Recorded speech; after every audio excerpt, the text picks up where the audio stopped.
ನನ್ನ ಕತೆ ನಿಮ್ಮ ಭಾವ ಚಾನಲ್ಗೆ ಸ್ವಾಗತ.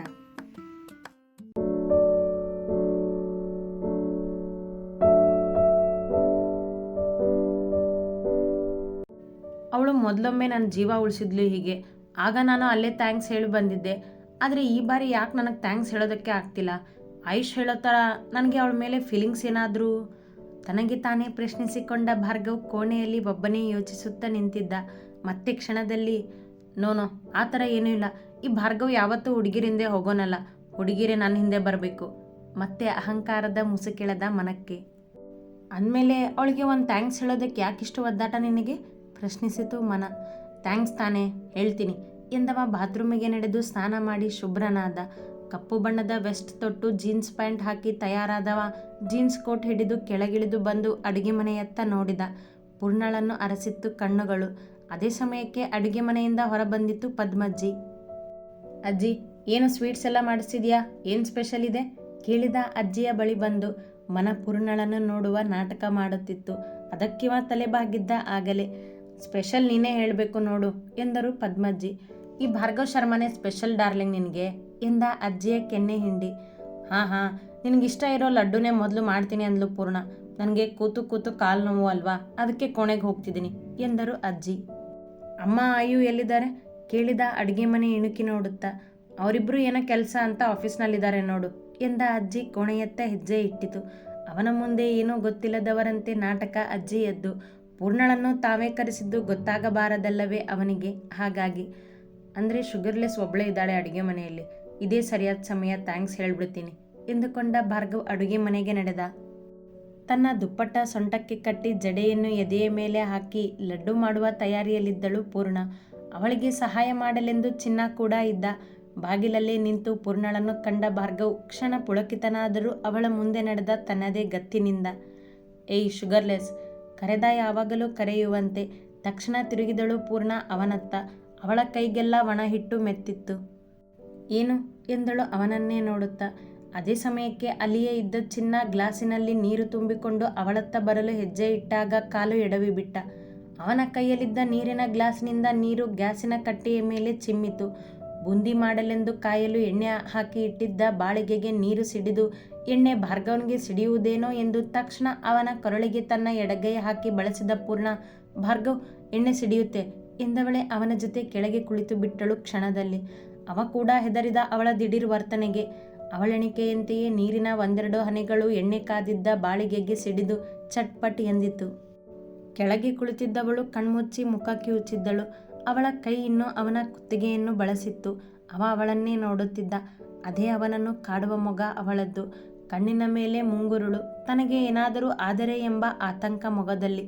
ಯಾವಾಗಲೂ ತನ್ನನ್ನೇ ರಕ್ಷಿಸಲು ನಿಲ್ಲುವುದ್ಯಾಕೆ ಇವಳು ಎಂದಿತ್ತು ಮನ. ನಿಧಾನವಾಗಿ ಕಣ್ಣು ತೆರೆದ ಪೂರ್ಣ ಅವನನ್ನೇ ನೋಡಿದಳು.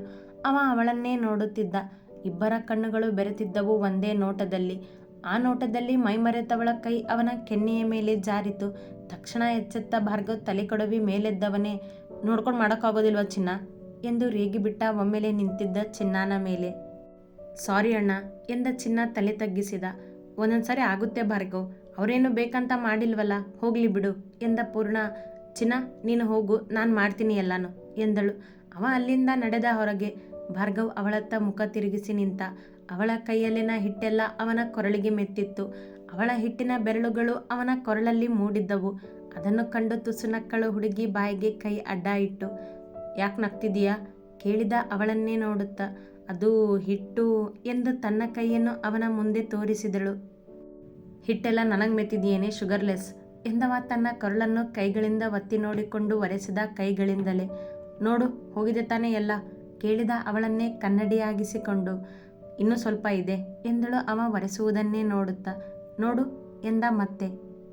ಇರು ಎಂದವಳು ಗಂಟಾಗಿದ್ದ ತನ್ನ ದುಪ್ಪಟ್ಟ ಬಿಡಿಸಿಕೊಂಡು ತುದಿ ಹಿಡಿದು ಅವನ ಕೊರಳಿಗೆ ಮೆತ್ತಿದ್ದ ಹಿಟ್ಟನ್ನು ಒರೆಸಿದಳು. ಅವಳ ಎದೆ ಬಡಿತ ತಾನಾಗಿಯೇ ಜೋರಾಗಿತ್ತು. ಅವಳ ಸನಿಹ ಅವನ ಗಟ್ಟಿ ಮನವನ್ನು ಕರಗಿಸಿತ್ತು ಮೊದಲ ಬಾರಿಗೆ. ಅವನ ಅಹಂಕಾರ ಮನದಲ್ಲಿಯೇ ಅಡಗಿ ಸುಂದರ ಮೌನವೊಂದು ಆಳಿತ್ತು ಅವನನ್ನು ಆ ಕ್ಷಣ. ಹಿಟ್ಟನ್ನು ಒರೆಸಿ ಕೈ ಹಿಂದೆ ತೆಗೆದ ಪೂರ್ಣ ಅವನನ್ನೇ ನೋಡಿದಳು. ಅವ ಕೂಡ ಅವಳನ್ನೇ ನೋಡುತ್ತಿದ್ದ ಕಣ್ರೆಪ್ಪೆ ಮಿಟುಕಿಸದೆ. ಅದು ಎಲ್ಲ ಹೋಯ್ತು ಎಂದಳು ನಾಚಿ ಸಣ್ಣ ಧ್ವನಿಯಲ್ಲಿ. ಅವಳ ಮಾತಿಗೆ ಎಚ್ಚೆತ್ತವ. ಹಾಂ ಎಂದು ಅವಳಿಂದ ಹೆಜ್ಜೆ ಹಿಂದೆ ಸರಿದವನೇ ಥ್ಯಾಂಕ್ಸ್ ಎಂದ. ಪರವಾಗಿಲ್ಲ ಎಂದಳು. ಮೊನ್ನೆ ನನ್ನ ಜೀವ ಉಳಿಸಿದ್ದಕ್ಕೂ ಥ್ಯಾಂಕ್ಸ್ ಎಂದ ಅವಳನ್ನೇ ನೋಡುತ್ತಾ. ಪೂರ್ಣ ಅವನನ್ನೇ ನೋಡಿದಳು ಅಚ್ಚರಿಯಿಂದ. ಯಾಕೆ ಹಾಗೆ ನೋಡ್ತಿದೀಯಾ ಕೇಳಿದ ಜೋರು ಮಾಡುತ್ತಾ.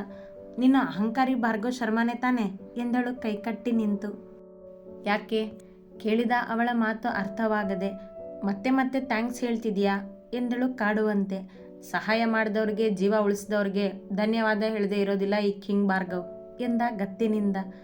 ಹೌದು, ಆದರೆ ಮಾಡಿದ ತಪ್ಪಿಗೆ ಸಾರಿ ಮಾತ್ರ ಕೇಳೋಕ್ಕಾಗೋದಿಲ್ಲ ಅಲ್ವಾ ಎಂದಳು ಮತ್ತೆ ಹಳೆಯದನ್ನು ಜ್ಞಾಪಿಸಿ. ಕಿರಿದಾದವು ಅವನ ಕಣ್ಣು. ಇನ್ನವರ ಮಧ್ಯೆ ಮಾತು ಜಾಸ್ತಿ ಆಗುವುದೇನೋ ಎಂದುಕೊಂಡ ಆಯುಷ್ ಪೂರ್ಣ ಎನ್ನುತ್ತಾ ಒಳ ಬಂದ. ಅವನ ಹಿಂದೆಯೇ ಬಂದರು ಶರಾವತಿ. ಅವರಿಬ್ಬರ ಮಾತು ನೋಟವನ್ನು ಬಾಗಿಲಲ್ಲೇ ನಿಂತು ನೋಡಿದ್ದರು ಈ ಇಬ್ಬರು. ಪೂರ್ಣ ಸಾರಿಯ ಬಗ್ಗೆ ಕೇಳಿದ್ದಳಲ್ಲವೇ ಭಾರ್ಗವನಿಗೆ. ಆ ವಿಷಯ ಶರಾವತಿಯವರಿಗೆ ಗೊತ್ತಿಲ್ಲವಲ್ಲ. ಹಾಗಾಗಿ ಅವರಿಬ್ಬರ ಏಕಾಂತಕ್ಕೆ ಅಡ್ಡಿಯಾದ ಆಯುಷ್ ಭಾರ್ಗವ್ ಮತ್ತು ಪೂರ್ಣಳ ಎದುರು ಬಂದು ನಿಂತ. ಅವನ ಜೊತೆಯೇ ಬಂದು ನಿಂತರು ಶರಾವತಿ. ಅವಳಾಡಿದ ಮಾತಿನ ಬಗ್ಗೆ ತಲೆ ಕೆಡಿಸಿಕೊಳ್ಳದೆ. ಆ ಕ್ಷಣ ಅವರಿಗೆ ಸರಿಯಾಗಿ ಕೇಳಿರಲೂ ಇಲ್ಲ ಪೂರ್ಣ ಎಂದಿದ್ದ ಮಾತು. ಲಡ್ಡು ಆಗಿದೆಯೋ ಇಲ್ವೋ ಅಂತ ನೋಡೋದಕ್ಕೆ ಬಂದಿದ್ಯಾ ಭಾರ್ಗವ್ ಕೇಳಿದರು ಶರಾವತಿ. ಇಲ್ಲ ಅಮ್ಮ, ಹಾಗೇನಿಲ್ಲ ಎಂದ ಭಾರ್ಗವ್ ಕೊಂಚ ಗಲಿಬಿಲಿಯಾದ. ಅಣ್ಣನಿಗೆ ಈಗೀಗ ಲಡ್ಡು ತುಂಬ ಇಷ್ಟ ಅಮ್ಮ ಛೇಡಿಸಿದ ಆಯುಷ್ ಭಾರ್ಗವನನ್ನೇ ನೋಡುತ್ತಾ. ಅವನ ಮಾತಿನ ಅರ್ಥ ತಿಳಿದ ಭಾರ್ಗವ್ ಅವನನ್ನೇ ದಿಟ್ಟಿಸಿದ ತುಸು ಕಣ್ಣು ಕಿರಿದು ಮಾಡಿ. ತಯಾರಾಗಿ ಎಲ್ಲಿಗೆ ಹೋಗ್ತಿದ್ಯಾ ನೀನು ಕೇಳಿದರು ಶರಾವತಿ ಅವ ತಯಾರಾಗಿದ್ದನ್ನು ಕಂಡು. ಹಾಗೆ ಹೋಗ್ತಿದ್ದೀನಿ ಅಮ್ಮ ಎಂದನವ. ಪೂರ್ಣ ಅವರ ಮಾತುಗಳನ್ನೇ ಕೇಳುತ್ತಾ ನಿಂತಿದ್ದಳು. ಎಲ್ಲಿಗೂ ಹೋಗ್ಬೇಡ, ಇವತ್ತು ಮನೆಯಲ್ಲೇ ಇರು ಎಂದರು ಆಜ್ಞೆ ಮಾಡುವಂತೆ. ಪೂರ್ಣ ಮತ್ತು ಅವನ ಜೋಡಿ ಹೇಗಿರುತ್ತದೆಂದು ಪರೀಕ್ಷಿಸುವಾಗ ಅವನೇ ಇಲ್ಲದಿದ್ದರೆ ಹೇಗೆ? ಯಾಕಮ್ಮ, ಅಮೃತ ಬರ್ತಿದ್ದಾಳಂತೆ ಮನೆಗೆ ಎಂದರು ಕಾರಣ ಹುಡುಕದೆ. ಅವರ ಮಾತುಗಳು ಭಾರ್ಗವನಿಗೆ ಅನುಮಾನ ಹುಟ್ಟಿಸಬಾರದಲ್ಲವೇ? ವಾಟ್, ಅಮೃತ ಬರ್ತಿದ್ದಾಳ ಆಶ್ಚರ್ಯದಿಂದ ಎಂದ ಭಾರ್ಗವ್ ಆಯುಷ್ನನ್ನು ನೋಡುತ್ತಾ. ನಿನ್ನ ವಿಷಯ ಎಲ್ಲ ಮುಚ್ಚಿಟ್ಟು ನನ್ನ ವಿಷಯ ಕಿರುಕ್ತೀಯ ನೀನು ಎಂದ ಅವನ ಹೆಗಲಿಗೆ ಕೈ ಹಾಕಿ. ಅಂದರೆ ತಕ್ಷಣ ಕೇಳಿದರು ಶರಾವತಿ. ಅಂದರೆ ಏನೂ ಇಲ್ಲ ಅಮ್ಮ ಎಂದ ಭಾರ್ಗವ್. ಬಾ ನೀನು ಎನ್ನುತ್ತಾ ಆಯುಷ್ ಜೊತೆ ಹೊರನಡೆದ. ಪೂರ್ಣಳನ್ನು ನೋಡಿದ ಶರಾವತಿಯವರು ಯಾಕೆ ಹಾಗೆ ನೋಡ್ತಿದ್ಯಾ ಪೂರ್ಣ ಎಂದು ಕೇಳಿದರು. ಯಾಕಿಲ್ಲ ಆಂಟಿ, ಅವರಿಬ್ಬರು ಬಾಂಧವ್ಯ ತುಂಬ ಚೆನ್ನಾಗಿದೆ, ಅವರಿಬ್ಬರು ಯಾವಾಗಲೂ ಹೀಗೇ ಇರಲಿ ಎಂದಳು ಮನದಿಂದ. ಹಾಂ ಪೂರ್ಣ, ಅದಕ್ಕೆ ಈ ಮನೆಗೆ ಬರೋ ಸೊಸೆಯರನ್ನು ನಾನು ತುಂಬ ಯೋಚನೆ ಮಾಡಿ ಆರಿಸ್ತಿರೋದು. ಅದರಲ್ಲೂ ಭಾರ್ಗವನಿಗೆ ಜೊತೆಯಾಗಿ ಬರೋಳು ಎಲ್ಲನೂ ನಿಭಾಯಿಸ್ಕೊಂಡು ಹೋಗೋಳಾಗಿರಬೇಕು. ಯಾಕಂದರೆ ಭಾರ್ಗವನಿಗೆ ಕೋಪ ಜಾಸ್ತಿ, ತಾಳ್ಮೆ ಕಡಿಮೆ. ತಪ್ಪನ್ನ ಕೆಲವೊಮ್ಮೆ ತಪ್ಪು ಅಂತ ಒಪ್ಕೊಳ್ಳದೆ ಇರೋ ಅಷ್ಟು ಕೆಟ್ಟ ಹಠ ಅವನಿಗೆ. ಅವನ ಜೊತೆ ಈ ಮನೇನೂ ನಿಭಾಯಿಸ್ಕೊಂಡು ಹೋಗುವಂಥ ಹೆಣ್ಣು ಬೇಕು ನನಗೆ ಎಂದರು. ಅವಳ ಮನದಲ್ಲಿ ತಮ್ಮ ಮನೆ ಕುಟುಂಬದ ಬಗ್ಗೆ ಜೊತೆಗೆ ಭಾರ್ಗವನ ಬಗ್ಗೆ ಅಭಿಪ್ರಾಯ ಏನಿದೆ ಎಂದು ತಿಳಿಯಲು. ನಿಮಗೆ ಅಂಥ ಹುಡುಗಿನೇ ಸಿಗ್ತಾಳೆ ಆಂಟಿ, ಯೋಚನೆ ಮಾಡಬೇಡಿ ಎಂದಳು ಪೂರ್ಣ ಅವರನ್ನೇ ನೋಡುತ್ತಾ. ಭಾರ್ಗವ್ ಕೋಪ ತಣಿಸೋಂಥ ಹುಡುಗಿ, ಅವನನ್ನು ಸುಧಾರಿಸೋಂಥ ಹುಡುಗಿ ಸಿಗ್ತಾಳೆ ಅಂತೀಯಾ? ಅವಳು ಮನ ಬಿಚ್ಚಿ ಮಾತನಾಡದಿದ್ದಕ್ಕೆ ಮತ್ತೆ ಕೇಳಿದರು. ಭಾರ್ಗವ್ಗೆ ಕೋಪ ಹಠ ಇರಬಹುದು ಆಂಟಿ, ಆದರೆ ಅದೆಲ್ಲಕ್ಕಿಂತ ಒಳ್ಳೆ ಮನಸ್ಸು ಇದೆ ಅವನಿಗೆ. ಅವನು ಮಾಡೋ ಕೆಲವೊಂದು ತಪ್ಪನ್ನು ಸುಧಾರಿಸೋ ಹುಡುಗಿ ಸಿಕ್ಕರೆ ಸಾಕು ಅನ್ನಿ, ಅವನನ್ನೇ ಸುಧಾರಿಸೋಂಥ ಹುಡುಗಿ ಬೇಕಿಲ್ಲ ಎಂದವಳ ಮನ ಮಾತನಾಡುವಾಗ ಎಷ್ಟು ಒದ್ದಾಡಿತು. ತನ್ನ ಮನ ಮೆಚ್ಚಿದವನಲ್ಲವೇ ಭಾರ್ಗವ್, ಅಂದ ಮೇಲೆ ಅವನನ್ನು ಬೇರೆಯ ಹುಡುಗಿ ಜೊತೆ ಕಲ್ಪನೆ ಮಾಡಿಕೊಳ್ಳುವುದು ಕಷ್ಟವಾಗುವುದಿಲ್ಲವೇ ಅವಳಿಗೆ? ಅವಳ ಮಾತು ಮೆಚ್ಚಿದ ಶರಾವತಿ, ಸರಿಯಾಗಿ ಹೇಳಿದೆ ಪೂರ್ಣ ಎಂದರು ಅವಳ ಕೈ ಹಿಡಿದು. ಅವಳು ನಕ್ಕಳಷ್ಟೇ. ಈಗ ಸ್ವೀಟ್ ಮಾಡೋಣವಾ ಎಂದ ಶರಾವತಿ ಅವಳ ಜೊತೆ ಸ್ವೀಟ್ಸ್ ಮಾಡಲು ನಿಂತರು. ಇಬ್ಬರೂ ಮಾತನಾಡುತ್ತಲೇ ಲಡ್ಡು ಮಾಡಿ ಜೊತೆಗೆ ಬಾದಾಮ್ ಪುರಿ ಮಾಡಿದರು. ಅವರ ಸಹಾಯಕ್ಕೆ ಮತ್ತಿಬ್ಬರು ಕೆಲಸದವರು ಜೊತೆಗೂಡಿದ್ದರು. ಹಾಗಾಗಿ ಮಧ್ಯಾಹ್ನದೊಳಗೆ ಸ್ವೀಟ್ ತಯಾರಿ ಮುಗಿದಿತ್ತು. ಅಲ್ಲಿಯವರೆಗೂ ಭಾರ್ಗವ್ ಆಗಲಿ ಆಯುಷ್ ಆಗಲಿ ಅಡುಗೆ ಮನೆಯತ್ತ ಸುಳಿದಿರಲಿಲ್ಲ.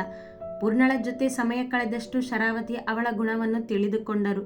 ಅವಳ ಇಷ್ಟಗಳನ್ನು ಕೇಳಿದರು. ಅವಳ ಸ್ವಚ್ಛ ಮನ, ಕುಟುಂಬದೆಡೆಗಿದ್ದ ಅವಳ ಪ್ರೀತಿ ಅಭಿಮಾನ ಅರಿತರು. ಚಿನ್ನ, ಬೇಗ ಅಡುಗೆ ಮಾಡಿಬಿಡು ಎಂದವರು ಪೂರ್ಣಳತ್ತ ನೋಡಿ. ಬಾ ಪೂರ್ಣ, ನಾವು ಕೂತ್ಕೊಳ್ಳೋಣ ಎಂದರು ಎಲ್ಲ ಸ್ವೀಟ್ ತಯಾರಿ ಮುಗಿದಾಗ. ಇಲ್ಲ ಆಂಟಿ, ತುಂಬ ತಡ ಆಯಿತು, ನಾನು ಹೋಗ್ತೀನಿ ಮನೆಗೆ ಎಂದಳು. ಊಟ ಮಾಡದೆ ಕಳಿಸ್ಬಿಡ್ತೇನೆ ನಾನೇನ? ನೋ, ಬಾ ಸುಮ್ಮನೆ ಎಂದವರು ಅವಳ ಕೈ ಹಿಡಿದು ಹಾಲ್ಗೆ ಬಂದರು. ಅಲ್ಲಿ ಆಯುಷ್ ಭಾರ್ಗವ್ ಕಂಠಿ ಮಾತನಾಡುತ್ತಾ ಕುಳಿತಿದ್ದರು. ಜೊತೆಗೆ ಅಜ್ಜಿಯೂ ಇದ್ದರು. ಶರಾವತಿಯವರ ಕೈ ಹಿಡಿದು ಬಂದ ಪೂರ್ಣಳನ್ನೇ ಕಂಡ ಭಾರ್ಗವ್. ಆಯುಷ್, ಎಲ್ಲಿ ಅಮೃತ ಇನ್ನೂ ಬರಲೇ ಇಲ್ಲ ಕೇಳಿದರು. ಶರಾವತಿ ಅವರ ಜೊತೆ ಬಂದು ಕುಳಿತು. ಇನ್ನೇನು ಬರ್ತಾಳೆ ಅಮ್ಮ ಎಂದ ಆಯುಷ್ ಭಾರ್ಗವನನ್ನು ನೋಡುತ್ತಾ.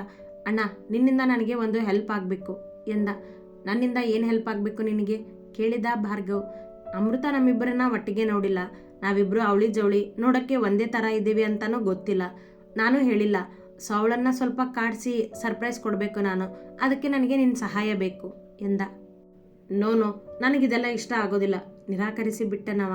ಆಯುಷ್ನ ಹಾಗೆ ಹೆಚ್ಚು ಹುಡುಗಾಟ ಮಾಡುವ ಗುಣವಲ್ಲ ಅವನದ್ದು. ಅಣ್ಣ ಪ್ಲೀಸ್ ಅಣ್ಣ, ಇಲ್ಲ ಅನ್ಬೇಡ, ಹೆಚ್ಚೇನೂ ಇಲ್ಲ. ಅವಳು ಬಂದಾಗ ನೀನೇ ಅವಳನ್ನು ರಿಸೀವ್ ಮಾಡು. ಆ್ಯಂಡ್ ನೀನು ಹೇಗಿದೆಯೋ ಹಾಗೇ ಇರು, ನೀನೇನೋ ಆಯುಷ್ ಆಗೋದು ಬೇಡ. ನಮ್ಮಿಬ್ಬರು ಗುಣ ಬೇರೆಯೇ ಅಲ್ವಾ, ಸೊ ಅವಳು ಕನ್ಫ್ಯೂಸ್ ಆಗ್ತಾಳೆ ಅಷ್ಟೇ ಎಂದ ಆಯುಷ್ ಗೋಗರೆದ ಅವನನ್ನು ಒಪ್ಪಿಸಲು. ಅವನು ಅಷ್ಟೊಂದು ಕೇಳ್ಕೊತಿದ್ದಾನೆ. ನಿನ್ನ ತಮ್ಮನಿಗೋಸ್ಕರ ಅಷ್ಟು ಮಾಡೋದಿಲ್ವಾ ಭಾರ್ಗವ್ ನೀನು ಎಂದಿತ್ತು ಅಜ್ಜಿ. ಅವನು ನನ್ನ ತಮ್ಮ ಅಲ್ಲ ಅಜ್ಜಿ, ಎಷ್ಟು ಸಾರಿ ಹೇಳಿ ನಿಮಗೆ ಅವನನ್ನು ನನ್ನ ತಮ್ಮ ಅನ್ಬೇಡಿ ಅಂತ. ನನ್ನ ಜೊತೆಗೆ ಹುಟ್ಟಿದವನು, ನನ್ನಷ್ಟೇ ಸರಿ ಸಮಾನ ಅವನು ಎಂದ ಭಾರ್ಗವ್. ಅವನನ್ನು ತನ್ನ ತಮ್ಮ ಎಂದು ಎಲ್ಲಿಯೂ ಹೇಳಿಕೊಂಡವನಲ್ಲ. ಅಂದಮೇಲೆ ಅವನಿಗೆ ಸಹಾಯ ಮಾಡು ಈಗ ಎಂದಿತ್ತು ಅಜ್ಜಿ. ಓಕೆ ಎಂದವ ಒಪ್ಪಿದ ಕೊನೆಗೆ. ಆಯುಷ್ಗೋಸ್ಕರ ಏನು ಬೇಕಾದರೂ ಮಾಡುವವ ಅವ. ಇವರೆಲ್ಲರ ಮಾತು ಕೇಳುತ್ತಿದ್ದ ಪೂರ್ಣ ಅಮೃತ ಯಾರೆಂದು ಯೋಚಿಸುತ್ತಿದ್ದಳು ಮನದಲ್ಲೇ. ಅವಳ ಯೋಚನೆಯ ಮುಖ ನೋಡಿದ ಶರಾವತಿ, ಏನು ಯೋಚನೆ ಮಾಡ್ತಿದ್ಯಾ ಪೂರ್ಣ ಎಂದು ಕೇಳಿದರು. ಏನಿಲ್ಲ ಆಂಟಿ, ಅಮೃತ ಯಾರು ಅಂತ ಗೊತ್ತಾಗ್ಲಿಲ್ಲ ಎಂದಳು. ಅಮೃತ ನನ್ನ ಫ್ರೆಂಡ್ ಪೂರ್ಣ ಎಂದ ಆಯುಷ್ ಯಾರೋ ಏನೋ ಹೇಳುವ ಮೊದಲೇ. ಬರೀ ಫ್ರೆಂಡ್ ಅಲ್ಲ, ಮುಂದೆ ಇವನ್ ಲೈಫ್ ಪಾರ್ಟ್ನರ್ ಆಗೋಳು ಎಂದ ಭಾರ್ಗವ್. ಅಣ್ಣ ನೀನು ಅಮೃತನ ಮುಂದೆ ಹೀಗೆಲ್ಲ ಹೇಳ್ಬೇಡ, ನಾನಿನ್ನೂ ಅವಳಿಗೆ ಆ ಥರ ಏನೂ ಹೇಳಿಲ್ಲ ಎಂದ ಆಯುಷ್ ಮಗುವಂತೆ. So funny Ayu, you are wasting your time. ಅವಳನ್ನು ಇಷ್ಟಪಡ್ತಿದ್ಯಾ ಅಂದಮೇಲೆ ಅವಳಿಗೆ ಹೇಳೋದಕ್ಕೇನು? ನೀವು ಹೀಗೆಲ್ಲ ಮಾಡೋದು ನೋಡಿದ್ರೆ ನನಗೆ ಪ್ರೀತಿ ಬೇಡ ಅನಿಸೋದು, ಅದಕ್ಕೆ ನಾನು ಇದರಿಂದ ದೂರ ಇರೋದು. ಅಮ್ಮ ಯಾವ ಹುಡುಗಿ ತೋರಿಸ್ತಾಳೋ ಅದೇ ಹುಡುಗಿಗೆ ತಾಳಿ ಕಟ್ಟೋದು ನಾನು ಎಂದ ಆಯುಷ್ನನ್ನು ನೋಡುತ್ತಾ. ಪೂರ್ಣಳ ಹೆಸರು ಹೇಳಿ ಕಾಡಿಸುತ್ತಿದ್ದನಲ್ಲ, ಅದಕ್ಕಾಗಿ ಆ ಉತ್ತರ ಅವನಿಗೆ. ನಾನು ತೋರಿಸೋ ಹುಡುಗಿನೇ ನೀನು ಮದುವೆ ಆಗಬೇಕು ಭಾರ್ಗವ್, ನೆನ್ಪಿಟ್ಕೋ ಎಂದರು ಶರಾವತಿ. ಈ ಭಾರ್ಗವ್ ಶರ್ಮಾ ಕೊಟ್ಟ ಮಾತಿಗೆ ತಪ್ಪೋದಿಲ್ಲ ಅಮ್ಮ, ಅದು ನಿನಗೂ ಗೊತ್ತಿದೆ. ಶರಾವತಿಯವರನ್ನೇ ನೋಡುತ್ತಾ ಗಟ್ಟಿಯಾಗಿ ಎಂದ ಭಾರ್ಗವ್. ಪೂರ್ಣಳನ್ನೊಮ್ಮೆ ನೋಡಿದ. ಅವನನ್ನೇ ನೋಡುತ್ತಿದ್ದವಳ ಮನ ಇರಿದಂತಾಗಿತ್ತು ಅವನ ಮಾತಿನಿಂದ. ಆ ಮನೆಯ ಸೊಸೆಯಾಗಲು ತನ್ನಿಂದ ಸಾಧ್ಯವಿಲ್ಲ. ತಾನು ಕಾಣುವುದು ತಿರುಕನ ಕನಸೆನ್ನಿಸಿತ್ತವಳಿಗೆ. ತಕ್ಷಣ ಮುಖ ಕೆಳಗೆ ಮಾಡಿದಳು ಸಪ್ಪೆಯಾಗಿ. ಮುಂದೆ ಯಾರಾದರೂ ಮಾತನಾಡುವಷ್ಟರಲ್ಲಿ ರಿಂಗಾದ ಮನೆಯ ಫೋನ್ ಕಿವಿಗಿಟ್ಟ ಆಯುಷ್. ಕರೆ ಮಾಡಿದ್ದ ವಾಚ್ಮ್ಯಾನ್. ಅಮೃತ ಅಂತ ಬಂದಿದ್ದಾರೆ ಸರ್ ನಿಮ್ಮನ್ನ ಕೇಳಿಕೊಂಡು ಎಂದ. ಯಾರೇ ಮೊದಲು ಆ ಮನೆಗೆ ಬಂದರೆ ಮನೆಯವರನ್ನು ಕೇಳದೆ ಒಳಬಿಡುವುದಿಲ್ಲ ವಾಚ್ಮ್ಯಾನ್. ಹಾಂ, ಅವರನ್ನು ಒಳಗಡೆ ಕಳಿಸು ಎಂದ ಆಯು ಫೋನ್ ಇಟ್ಟು. ಅಣ್ಣ, ಅಮೃತ ಬಂದಿದ್ದಾಳೆ ಎಂದ. ಭಾರ್ಗವ್ ಮೇಲೆದ್ದ. ಅವನ ಹಿಂದೆಯೇ ಎದ್ದು ನಡೆದ ಆಯುಷ್ ಅಲ್ಲಿಯೇ ಬಾಗಿಲ ಬಳಿ ಬಚ್ಚಿಟ್ಟುಕೊಂಡರೆ ಭಾರ್ಗವ್ ಬಾಗಿಲಿಗೆ ನಡೆದ. ಅದೇ ಸಮಯಕ್ಕೆ ನಡೆದು ಬಂದ ಅಮೃತ ಬಳಿ ಬಂದ ಭಾರ್ಗವ್ನನ್ನು ಕಂಡವಳೆ. ಹಾಯ್ ಆಯುಷ್ ಎಂದಳು ಚಂದದಿಂದ ನಗುತ್ತಾ. What, who are you? ಯಾರು ಬೇಕಿತ್ತು ನಿಮಗೆ? ಜೇಬಲ್ಲಿ ಕೈ ಇಟ್ಟು ನಿಂತು ಚೂರು ಗರ್ವದಿಂದಲೇ ಕೇಳಿದ. ಅವನ ಮೊಗ ಗಂಭೀರದಲ್ಲೇ ಇತ್ತು. ಯಾಕಾಯು, ಯಾಕೆ ಹಾಗೆ ಕೇಳ್ತಿದ್ಯಾ ಎಂದ ಅಮೃತಾಳ ಉತ್ಸಾಹವೇ ಇಳಿದು ಹೋಯಿತು ಆ ಗಂಭೀರ ಮೊಗಕ್ಕೆ. ಆಯುನಾ? ಆಯುಷ್, ಸರಿಯಾಗಿದೆಯಾ ತಾನೇ ನೀನು ಕೇಳಿದಳು ಸಣ್ಣ ಭಯದಲ್ಲೇ. ನನ್ನಿಂದ ಆಗೋದಿಲ್ಲ ಆಯು. ಆಯುಷ್ ಅಡಗಿ ನಿಂತಿದ್ದತ್ತ ನೋಡುತ್ತಾ ಎಂದ ಭಾರ್ಗವನಿಗೆ ಇನ್ನೂ ನಾಟಕ ಮಾಡಲಾಗಲಿಲ್ಲ. ಮೊದಲೇ ಏನೋ ಗೊತ್ತಿಲ್ಲದಿದ್ದರೆ ಅವ ನಿಭಾಯಿಸುತ್ತಿದ್ದನೇನೋ. ಆದರೆ ಅಮೃತಾಳ ನಿರುತ್ಸಾಹ ಕಂಡು ಅವನಿಂದಾಗಲಿಲ್ಲ ನಟಿಸಲು. ಅಣ್ಣ, ನನ್ನ ಪ್ಲ್ಯಾನ್ ಎಲ್ಲ ಕೆಡಿಸ್ಬಿಟ್ಟೆ ನೀನು ಎನ್ನುತ್ತಾ ಮುಂದೆ ಬಂದ ಆಯುಷ್. ಇಬ್ಬರೂ ಒಂದೇ ಅಚ್ಚು. ಕ್ಷಣ ಅಚ್ಚರಿ ಅಮೃತಾಳಿಗೆ. ಕಣ್ಣಗಲಿಸಿ ನೋಡುತ್ತಲೇ ನಿಂತಳು ಇಬ್ಬರನ್ನು. ಅವಳ ಅಚ್ಚರಿ ಕಂಡ ಆಯುಷ್ ಹಾಯ್ ಅಮ್ಮು ಎಂದ. ಅವನಿಗೆ ಉತ್ತರಿಸದೆ ಇಬ್ಬರನ್ನು ನೋಡುತ್ತಾ ನಿಂತವಳಿಗೆ ಆಘಾತವೇ ಆದಂತಿತ್ತು. ಕ್ಷಣ ಗೊಂದಲಕ್ಕೆ ಬಿದ್ದಳು. ಹೇ ಅಮ್ಮು ಎಂದ ಆಯುಷ್ ಮತ್ತೆ ಅವಳ ಮುಖದ ಮುಂದೆ ಕೈ ಆಡಿಸುತ್ತಾ. ಅಚ್ಚರಿಯಿಂದ ಹೊರಬಂದವಳು. ಆಯು, ಇವರು ಕೇಳಿದಳು ಭಾರ್ಗವನನ್ನೇ ನೋಡುತ್ತಾ. ತನ್ನನ್ನು ಮಾತನಾಡಿಸಿದವನೇ ಆಯುಷ್ ಎಂದು ಗೊತ್ತಾಯಿತವಳಿಗೆ. ಅವಳಿಂದ ಸರಿದು ಭಾರ್ಗವ್ ಪಕ್ಕದಲ್ಲಿ ಬಂದು ನಿಂತು ಅವನ ಹೆಗಲಿಗೆ ಕೈ ಹಾಕಿದವನೇ. ಇವನು ನನ್ನ ಅಣ್ಣ ಭಾರ್ಗವ್, ನಾವಿಬ್ಬರು ಟ್ವಿನ್ ಬ್ರದರ್ಸ್ ಎಂದ. ಟ್ವಿನ್ಸಾ ನೀವಿಬ್ರು? ಖಾತರಿಯಾಗಿ ಕೇಳಿದಳು. ಹಾಂ, ಶಾಕ್ ಆಯ್ತಾ? ನಿನಗೆ ಸರ್ಪ್ರೈಸ್ ಇರಲಿ ಅಂತ ಹೇಳಿರಲಿಲ್ಲ ನಾನೇ ಇಷ್ಟು ದಿನ ಎಂದ. ಬಾಗ್ಲಲ್ಲೇ ಮಾತಾಡ್ತಾ ನಿಂತ್ಕೋತೀರಾ? ಕುಳಿತಲ್ಲೇ ಕೂಗಿದರು ಶರಾವತಿ. ಅವರ ಧ್ವನಿಗೆ ಕೇಳಿ ಅಮ್ಮು ಕಮಿನ್ ಎಂದವ ಅವಳ ಜೊತೆ ಒಳ ಬಂದ. ಅವರಿಗಿಂತ ಮುಂದೆ ಬಂದ ಭಾರ್ಗವ್ ಕುಳಿತ ಸೋಫಾದಲ್ಲಿ. ಗುಡ್ ಆಫ್ಟರ್ನೂನ್ ಮೇಡಮ್, ಹೇಗಿದ್ದೀರಾ? ಶರಾವತಿಯವರನ್ನು ಕಂಡು ಕೇಳಿದಳು ಅಮೃತ. ನಾನು ಚೆನ್ನಾಗಿದ್ದೀನಿ, ನೀನು ಹೇಗಿದೆಯಾ ಚಂದದಿಂದ ಕೇಳಿದರು ಶರಾವತಿ. ನಾನು ಚೆನ್ನಾಗಿದ್ದೀನಿ ಮೇಡಮ್, ಕುತ್ಕೋ ಬಾ ಎಂದು ಕರೆದಾಗ ಮುಂದೆ ಬಂದು ಕುಳಿತಳು ಅಮೃತ. ಅಮೃತ, ಇವರು ನಮ್ಮ ಅಜ್ಜಿ, ಇವನ ಅಣ್ಣ ಎಂದು ಪದ್ಮಜ್ಜಿ ಮತ್ತು ಭಾರ್ಗವ್ನನ್ನು ಮತ್ತೊಮ್ಮೆ ಪರಿಚಯಿಸಿದ ಆಯುಷ್. ನಮಸ್ತೆ ಅಜ್ಜಿ ಎಂದ ಅಮೃತ ಅಜ್ಜಿಯ ಕಾಲಿಗೆ ನಮಸ್ಕರಿಸಿದಳು ಎದ್ದು. ಭಾರ್ಗವ್ನನ್ನು ನೋಡಿದಳಷ್ಟೇ, ಅವಳಿಗಿನ್ನೂ ಅಚ್ಚರಿಯೇ. ಇವರು ಪೂರ್ಣ ಎಂದ ಪೂರ್ಣಳನ್ನು ತೋರಿಸುತ್ತಾ. ಅಮೃತ ಹಾಯ್ ಎಂದಾಗ ಪೂರ್ಣ ಹಲೋ ಎಂದಳಷ್ಟೇ. ಆ್ಯಂಡ್ ಇವನು ಕಂಟಿ, ಅಣ್ಣನ ಅಸಿಸ್ಟೆಂಟ್ ಆದರೂ ನಮಗೆ ಬ್ರದರ್ ಎಂದ. ಅವನಿಗೂ ಹಾಯ್ ಎಂದಳಷ್ಟೆ. ಎಲ್ಲರೂ ಅವಳ ಜೊತೆ ಮಾತನಾಡುತ್ತಾ ಕುಳಿತರು. ಅಜ್ಜಿ ಅವಳ ಪೂರ್ವಾಪರ ಎಲ್ಲ ವಿಚಾರಿಸಿತು. ಶರಾವತಿ ಅವಳ ಕೆಲಸದ ಬಗ್ಗೆ ವಿಚಾರಿಸಿದರು. ಎಲ್ಲರ ಮಾತಿನ ನಡುವೆ ಪೂರ್ಣ ಭಾರ್ಗವನ ನೋಟ ಆಗಾಗ ಒಂದಾಗುತ್ತಲೇ ಇತ್ತು. ಮಾತುಗಳಲ್ಲೇ ಅರ್ಧ ಗಂಟೆ ಕಳೆದಾಗ, ಮೇಡಮ್ ಲಂಚ್ ರೆಡಿ ಇದೆ ಎಂದ ಚಿನ್ನ ಬಂದು. ಎಂದ ಶರಾವತಿ ಎಲ್ಲರನ್ನ ನೋಡುತ್ತಾ, ನಡೀರಿ ಎಲ್ಲರೂ ಊಟ ಮಾಡೋಣ ಎಂದರು. ಹಾಂ ಅಮ್ಮ, ತುಂಬ ಹೊಟ್ಟೆ ಹಸಿತಿದೆ ಎಂದ ಭಾರ್ಗವ್ ಮೊದಲು ಮೇಲೆದ್ದ. ಎಲ್ಲರೂ ಅವನ ಜೊತೆಯೇ ಎದ್ದು ನಡೆದು ಡೈನಿಂಗ್ ಟೇಬಲ್ ಬಳಿ ಆಸೀನರಾದರು. ಭಾರ್ಗವ್ ಎಂದಿನಂತೆ ತನ್ನ ಚೇರಿನಲ್ಲಿ ಕುಳಿತರೆ ಅವನ ಒಂದು ಪಕ್ಕದಲ್ಲಿ ಆಯುಷ್, ಇನ್ನೊಂದು ಪಕ್ಕದಲ್ಲಿ ಅಜ್ಜಿ ಕುಳಿತರು. ಆಯುಷ್ ಪಕ್ಕದಲ್ಲಿ ಶರಾವತಿ, ಅವರ ಎದುರಿಗೆ ಪೂರ್ಣ, ಅವಳ ಪಕ್ಕದಲ್ಲಿ ಅಮೃತ ಕುಳಿತರು. ಚಿನ್ನ ಎಲ್ಲರ ತಟ್ಟೆಗೂ ಊಟ ಬಡಿಸಿದ. ತಟ್ಟೆಗೆ ಪನ್ನೀರ್ ಬಡಿಸಿ ಚಪಾತಿ ಇಟ್ಟನಷ್ಟೆ. ವಾಟ್ ಈಸ್ ದಿಸ್ ಚಿನ್ನ? ಎಣ್ಣೆ ಇಲ್ದಿರೋ ಚಪಾತಿ ತಾನೇ ನಾನು ತಿನ್ನೋದು, ಪದೇ ಪದೇ ನೆನಪಿಸ್ಬೇಕಾ ನಾನು? ರೇಗಿದ ಭಾರ್ಗವ್ ಜೋರು ಧ್ವನಿಯಲ್ಲಿ. ಶುರುವಾಯಿತು ಇವನ ಅಹಂಕಾರದ ಡ್ರಾಮಾ. ಮನದಲ್ಲಿ ಎಂದುಕೊಂಡ ಪೂರ್ಣ ಅವನನ್ನೇ ನೋಡಿದಳು. ಸಾರಿ ಅಣ್ಣ ಎಂದ ಚಿನ್ನ ಅವನ ತಟ್ಟೆಯಿಂದ ಚಪಾತಿ ತೆಗೆದ. ಮತ್ತೊಬ್ಬ ಅವನ ಅಸಿಸ್ಟೆಂಟ್ ಒಳನಡೆದ ಚಪಾತಿ ತರಲು. ಅದನ್ನೇ ಸ್ವಲ್ಪ ನಿಧಾನವಾಗಿ ಹೇಳು ಭಾರ್ಗವ್, ಎಲ್ಲದಕ್ಕೂ ತಕ್ಷಣ ಕೋಪ ಮಾಡ್ಕೊಳ್ಳೋದು ಯಾಕೆ ಎಂದರು ಶರಾವತಿ. ಅವ ಮಾತನಾಡಲಿಲ್ಲ. ಅವನಿಗೆ ಪೂರ್ಣ ಮಾಡಿರೋ ಲಡ್ಡು ಕೊಡು ಚಿನ್ನ ಎಂದಿತು ಅಜ್ಜಿ. ಅವ ಅಜ್ಜಿಯ ಮಾತಿನಂತೆ ಭಾರ್ಗವನ ತಟ್ಟೆಗೆ ಲಡ್ಡು ಇಟ್ಟ. ಪೂರ್ಣ ಅವನನ್ನೇ ನೋಡುತ್ತಿದ್ದರೆ ಶರಾವತಿ ಇಬ್ಬರನ್ನೂ ಗಮನಿಸುತ್ತಿದ್ದರು. ಭಾರ್ಗವ್ ಲಡ್ಡು ಬಾಯಿಗಿಟ್ಟಾಗ ಅವನಿಗೆ ಇಷ್ಟವಾಗುವುದೋ ಇಲ್ಲವೋ ಎಂಬ ತಳಮಳ ಪೂರ್ಣಳ ಮನದಲ್ಲಿ. ಯಾವಾಗಲೂ ಮಾಡುವಂತೆಯೇ ರುಚಿಯಾಗಿ ಮಾಡಿದ್ದಳಲ್ಲವೇ, ಆದರೂ ಅವನಿಗೆ ರುಚಿಸುವುದೋ ಇಲ್ಲವೋ, ಅವ ಏನೆನ್ನುವನೋ ಎಂಬ ಚಡಪಡಿಕೆ ಅವಳಿಗೆ. ಲಡ್ಡು ತಿಂದ ಭಾರ್ಗವ್ ತಕ್ಷಣ ಪೂರ್ಣಳನ್ನು ನೋಡಿದ. ಅದೇ ಅವನ ಮನ ಖುಷಿಪಡಿಸುವ, ಬಾಯಿ ಚಪ್ಪರಿಸುವ ರುಚಿ ಅವನ ನಾಲಿಗೆಗೆ ಅಂಟಿದ್ದು. ಎಷ್ಟೊಂದು ರುಚಿಯಾಗಿ ಲಡ್ಡು ಮಾಡ್ತಾಳೆ ಇವಳು ಮನದಲ್ಲಿ ಎಂದುಕೊಂಡು ಅವಳನ್ನೇ ನೋಡಿದ. ತೃಪ್ತಿ ಅವನ ಮೊಗದಲ್ಲಿತ್ತು. ಪೂರ್ಣ ಅರಿತಳು ಕೂಡ ಆ ಭಾವವನ್ನು. ಅವನನ್ನೇ ನೋಡುತ್ತಿದ್ದ ಆಯುಷ್, ಲಡ್ಡು ಇಷ್ಟ ಆಯ್ತಾ ಅಣ್ಣ ಎಂದ. ಅವನ ಮಾತಿಗೆ ಪೂರ್ಣಳ ಮೇಲಿನ ನೋಟಕ್ಕಿತ್ತ ಭಾರ್ಗವ್. ಹಾಂ ಎಂದನಷ್ಟೆ. ಭಾರ್ಗವ್ಗೆ ಲಡ್ಡು ಇಷ್ಟ ಆಗದೆ ಇರುತ್ತಾ? ಅದರಲ್ಲೂ ಈಗ ಅವನು ಈ ಅಜ್ಜಿ ಲಡ್ಡು ರುಚಿನ ಮರೆತು ಪೂರ್ಣ ಮಾಡೋ ಲಡ್ಡುಗೆ ಅಡಿಕ್ಟ್ ಆಗಿದ್ದಾನೆ ಎಂದಿತು ಪದ್ಮಜ್ಜಿ. ಆಯುಷ್ ನಕ್ಕ. ಹಾಗೇನಿಲ್ಲ ಅಜ್ಜಿ, ನೀನು ಮಾಡೋ ಲಡ್ಡು ರುಚಿ ನಾನು ಯಾವತ್ತೂ ಮರೆಯೋದಿಲ್ಲ ಎಂದವ ಲಡ್ಡು ತಿಂದು ಮುಗಿಸಿದ. ಅಮೃತಾಳಿಗೆ ಅವರ ಮಾತುಗಳು ಅರ್ಥವಾಗದಿದ್ದರೂ ನಗುವಿನೊಂದಿಗೆ ಸ್ವೀಕರಿಸಿದಳು ಎಲ್ಲವನ್ನು. ಮತ್ತೆ ಮಾತುಗಳಲ್ಲೇ ಊಟ ಸಾಗಿತಾದರೂ ಭಾರ್ಗವ್ ಹೆಚ್ಚೇನೂ ಮಾತನಾಡದೆ 2 ಚಪಾತಿ ತಿಂದು ಮೇಲೆದ್ದು ಕೋಣೆಗೆ ನಡೆದ. ಉಳಿದವರೆಲ್ಲ ಹೊಟ್ಟೆ ತುಂಬ ಊಟ ಮಾಡಿ ಹಾಲ್ನಲ್ಲಿ ಬಂದು ಕುಳಿತರು. ಭಾರ್ಗವ್ ಒಬ್ಬನೇ ಇರಲಿಲ್ಲವಲ್ಲ ಅಲ್ಲಿ. ಅದನ್ನು ಗಮನಿಸಿದ ಶರಾವತಿ, ಪೂರ್ಣ, ಭಾರ್ಗವ್ ಕೋಣೆಯಲ್ಲಿರಬೇಕು, ಕರೆದು ಬರ್ತೀಯಾ ಎಂದರು. ಅವರಿಬ್ಬರು ಮತ್ತೆ ಮಾತನಾಡುವ ಅವಕಾಶ ಕೊಟ್ಟು. ಸರಿ ಆಂಟಿ ಎಂದು ಮೇಲೆದ್ದವಳು ಅವರ ಮಾತಿಗೆ ಎದುರಾಡುವಂತಿಲ್ಲ. ಅವ ಕೋಣೆಯಲ್ಲಿ ಮಂಚದ ಮೇಲೆ ಕಾಲು ಚಾಚಿ ಕುಳಿತಿದ್ದ ಫೈಲ್ ಹಿಡಿದುಕೊಂಡು. ಅವನ ಗಮನ ಕೆಲಸದ ಮೇಲಿತ್ತು.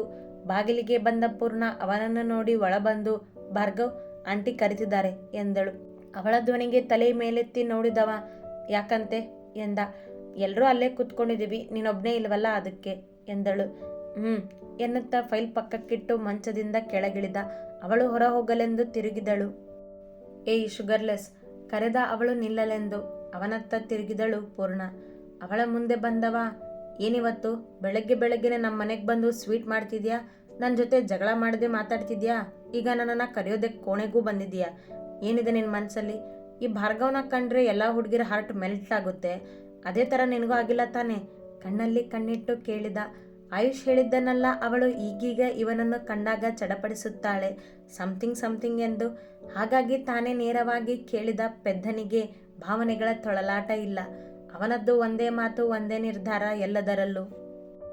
ಇನ್ನು ಹೀಗೆ ನೇರವಾಗಿ ಮನದಲ್ಲಿ ಇದ್ದದ್ದನ್ನೇ ಕೇಳಿದವನಿಗೆ ಏನೆಂದು ಉತ್ತರಿಸಬೇಕವಳು? ನಿನ್ನನ್ನು ನೀನು ತುಂಬ ಹ್ಯಾಂಡ್ಸಮ್ ಅನ್ಕೊಂಡಿದ್ಯಾ ಅಲ್ವಾ ಎಂದಳು ಕೈಕಟ್ಟಿ ನಿಂತು ಅವನನ್ನೇ ನೋಡುತ್ತಾ. ಅಂದರೆ ನಾನು ಹ್ಯಾಂಡ್ಸಮ್ ಇಲ್ವಾ ಅಂತ ನಿನ್ನ ಮಾತಿನ ಅರ್ಥ ಎಂದನವ ಕಿರುಗಣ್ಣಿನಲ್ಲಿ ಅವಳನ್ನೇ ನೋಡುತ್ತಾ. ಅವನ ಆ ಮೊಗ ನೋಡಿ ಅವನನ್ನು ಕಾಡುವ ಮನಸ್ಸಾಗಿ, ಅದನ್ನು ಬಾಯ್ಬಿಟ್ಟು ಬೇರೆ ಹೇಳಬೇಕಾ ಲಡ್ಡು ಭಾರ್ಗವ್ ಶರ್ಮಾ ಎಂದಳು. ಅವಳು ಹಾಗೆ ಕರೆದಿದ್ದಕ್ಕೆ ಕೋಪಗೊಂಡವ. ನಿನ್ನ ಎಂದು ಹಲ್ಲು ಬಿಗಿದವನೇ ತಕ್ಷಣ ಅವಳ ಕೈ ಹಿಡಿದು ತನ್ನತ್ತ ಎಳೆದು ಅವಳ ಒಂದು ಕೈಯನ್ನು ಹಿಂದೆ ಬೆನ್ನೆಗಂಟುವಂತೆ ತಿರುಗಿಸಿ ಇನ್ನೊಂದು ಕೈಯನ್ನು ತನ್ನೆದೆಗೆ ಒತ್ತಿ ಹಿಡಿದು ಅವಳನ್ನೇ ಕೆಕ್ಕರಿಸಿದ. ಬೆಚ್ಚಿದಳು ಪೂರ್ಣ ಅವನ ವರ್ತನೆಗೆ. ಶಾಂತವಾಗಿದ್ದ ಅವನ ಕಣ್ಣುಗಳು ಕೋಪದಿಂದ ತುಂಬಿಕೊಂಡವು. ಇನ್ನೊಂದು ಸರಿ ನೀನು ಹಾಗೇನಾದರೂ ಕರೆದ್ರೆ ಎಂದು ಸುರಿದ ಗಟ್ಟಿಯಾಗಿ ಎಚ್ಚರಿಸುವಂತೆ. ಅವನನ್ನೇ ದಿಟ್ಟಿಸಿತು ಹುಡುಗಿ. ಅವಳ ಎದೆ ಬಡಿತ ಅವನೆದೆ ಬಡಿತದ ಜೊತೆ ಬೆರೆತಂತಿತ್ತು. ಅವಳ ಮೌನ ಕಂಡವ ಅವಳನ್ನೇ ನೋಡಿದ. ಆಗಲೇ ಅವ ಅವಳನ್ನು ಹಿಡಿದು ನಿಂತಿದ್ದ ತನ್ನ ಅವಸ್ಥೆ ನೋಡಿಕೊಂಡಿದ್ದು. ತಕ್ಷಣ ಅವಳನ್ನು ಬಿಟ್ಟು ಸರಿದ 2 ಹೆಜ್ಜೆ ಹಿಂದೆ. ಅವ ಅವಳನ್ನಪ್ಪಿ ನಿಂತ ರೀತಿ ಅವನಿಗೆ ನಾಚಿಕೆ ತರಿಸಿತು. ಆ ಕ್ಷಣ ಕೂದಲು ಮೇಲೇರಿಸುತ್ತ ಅತ್ತಿತ್ತ ನೋಡುತ್ತ ನಿಂತವ ಒದ್ದಾಡಿಬಿಟ್ಟ. ಅವಳನ್ನು ನೋಡಲಾಗದೆ, ಮಾತನಾಡಲಾಗದೆ. ಆದರೆ ಅವನ ಮೇಲೆಯೇ ದೃಷ್ಟಿ ಇಟ್ಟಿದ್ದ ಪೂರ್ಣ ಹೊರ ನಡೆದು ಬಿಟ್ಟಳು, ಏನೊಂದು ಮಾತನಾಡಲಾಗದೆ. ಅವನ ಮೇಲೆ ಪ್ರೀತಿ ಇರುವುದವಳಿಗೆ. ಅಂದ ಮೇಲೆ ಆ ಹುಡುಗಿ ಏನು ಮಾಡಬೇಕು? ಇವ ಹೀಗೆಲ್ಲ ನಡೆದುಕೊಂಡರೆ ಅವಳ ಮನದ ಸ್ಥಿತಿ ಯಾರಿಗೂ ಹೇಳಿಕೊಳ್ಳಲಾಗದ್ದು. ಭಾರ್ಗವ್, ಇದೇನ್ ಮಾಡಿದೆ ನೀನು? ತನಗೆ ತಾನೇ ಎಂದುಕೊಂಡವ ಕಿಟಕಿಯ ಬಳಿ ನಿಂತ. ಹೋಗಿ ಅವಳ ಮುದ್ದಾದ ಮುಖ ಕಣ್ಮುಂದೆ ಮೂಡಿತು. ತಾನು ಅಷ್ಟೊಂದು ಒರಟಾಗಿ ನಡೆದುಕೊಂಡರೂ ಏನೊಂದು ಮಾತನಾಡದೆ ಸುಮ್ಮನೆ ಅವನನ್ನೇ ನೋಡುತ್ತಿದ್ದಳಲ್ಲ, ಆ ನೋಟ ಕಾಡಿತು ಅವನನ್ನು. ಅವಳು ಶಾಂತವಾಗಿದ್ದಾಗ ಅವಳ ಕಣ್ಣುಗಳು ಏನೋ ಹೇಳುತ್ತೆ ನನಗೆ. ಏನದು? ಅವಳು ಹತ್ರ ಇದ್ದರೆ ನಾನು ನಾನಾಗೇ ಇರೋದಿಲ್ಲ. ಅವಳನ್ನ ಕಾಡಿಸು, ಅವಳನ್ನ ಕೆಣಕು ಅನ್ನುತ್ತೆ ಮನ. ಅವಳು ಕಾಳಜಿ ಬೇಕು ಅಂತ ಹಂಬಲಿಸುತ್ತೆ. ಯಾಕೆ? ಮೊದಲೆಲ್ಲ ಅವಳೆದುರು ನನಗೆ ಹೀಗಾಗ್ತಿರ್ಲಿಲ್ಲ. ಆದರೆ ಈಗೀಗ ಅವಳಾದರೂ ಯಾಕೆ ಇಷ್ಟೊಂದು ಕಾಳಜಿ ತೋರಿಸಿದಾಳೆ ನನ್ನ ಮೇಲೆ? ಅವಳ ಆ ಮೌನ, ಆ ನೋಟ, ಓ ಗಾಡ್ ಎಂದು ಗೊಂದಲಕ್ಕೆ ಬಿದ್ದವ ಕೈಗಳಲ್ಲಿ ಮುಖ ಹುದುಗಿಸಿ ತೆಗೆದು ನಿಟ್ಟುಸಿರು ಬಿಟ್ಟು ಹೊರ ನಡೆದ.